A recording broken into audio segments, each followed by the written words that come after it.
Hi guys, welcome to Santoshini vlogs. అందరూ ఎలా ఉన్నారు? బాగున్నారా? నేనైతే చాలా బాగున్నానండి.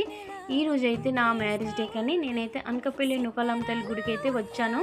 ఈ గుడి అయితే 3 ఇయర్స్ నుంచి కట్టారు. ఇప్పుడైతే కంప్లీట్ అయ్యి మార్చ్ 8న అయితే ప్రతిష్ఠ అయితే చేశారు. గుడి అయితే చాలా బాగుంది. అమ్మవారి చూడగానే ఏదో పాజిటివ్ ఫీలింగ్ అయితే వచ్చింది. అలాగే అన్నప్రసాదాలు కూడా పెడుతున్నారు. అది కూడా తినేసి ఇంకా నైట్కి అయితే మండి అరబిక్ అయితే వచ్చాము. ఇప్పుడు ఎలాగో రంజాన్ స్టార్ట్ అయింది కదా, కొంచెం మండి తిందామన్న ఫీలింగ్లో ఇంకా మేమైతే మండికి వచ్చాము. ఈ రెస్టారెంట్లో యాంబియన్స్ అయితే చాలా బాగున్నదండి, చూడడానికి కూడా బాగుంది. స్టార్టర్గా అయితే మేమైతే చికెన్ జాయింట్స్ అయితే లాలీపాప్స్ అయితే మేమైతే ఆర్డర్ పెట్టాము. అలాగే మండి ఎలా ఉంటుందో టేస్ట్ అనేసి అనుకున్నాము, కానీ టేస్ట్ అయితే చాలా బాగుంది. మండిది చికెన్ అయితే చాలా జ్యూసీగా చాలా స్మూత్గా ఉంది తినడానికి.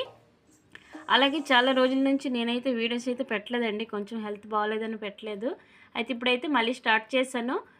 Okay friends, like and subscribe. Bye bye. నాకైతే కొంచెం సపోర్ట్ చేయండి. మీరు అందరూ కొంచెం సపోర్ట్ చేస్తే నాకు హ్యాపీగా ఉంటుంది.